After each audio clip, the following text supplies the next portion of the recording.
So, your presentation is organized and outlined, and now it's time to deliver. Here's some considerations and tips for a confident and successful delivery. First, you'll deliver your speech extemporaneously. Don't Google this term. This is not a forensics competition. Extemporaneous delivery means preparing and rehearsing the speech ahead of time and presenting off key terms only. You'll deliver most of the words and phrases spontaneously. This encourages conversational quality. Think about an important conversation you want to have with your spouse. You might prepare ahead of time and plan out what you're going to say. You may even write a few things down. But it would be really awkward if you wrote everything out word for word. It would also be awkward if you didn't prepare at all. The same principles apply here. We write differently than we speak, so writing your speech out in paragraph form and then reading off a paper is not a speech. It actually sounds quite strange. If you don't believe me, try transcribing a conversation. It's not quite in the form of a formal paper. Likely you won't find any sentence structure. So use note cards to speak from and do not write the speech out word for word.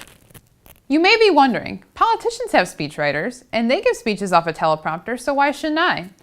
The simple answer is that speechwriters have extensive training in writing speeches that sound spontaneous.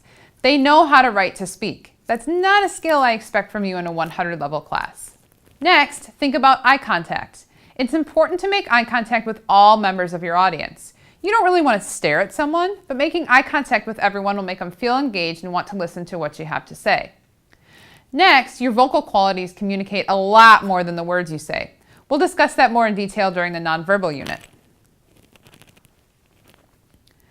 Next, your vocal qualities communicate a lot more than the words you say. We'll discuss that in more detail during the nonverbal unit. If I sound confident and enthusiastic with my vocal qualities, my audience will be excited to hear my speech too. Watch the ums and uhs. They tend to interrupt the flow of the speech. Try to vary your pitch, rate, and tone and avoid monotones and mumbling. That's one easy way to lose an audience.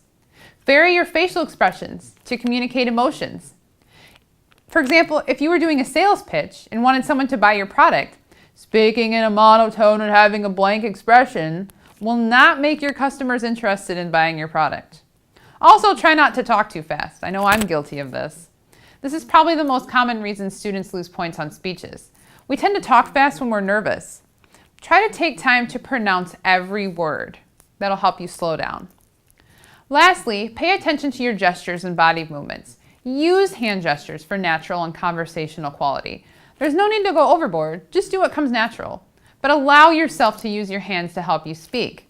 It's much more engaging and conversational. And watch the feet. I see a lot of students do little dance with their feet, and they don't even realize they're doing it. But it can be quite distracting for an audience.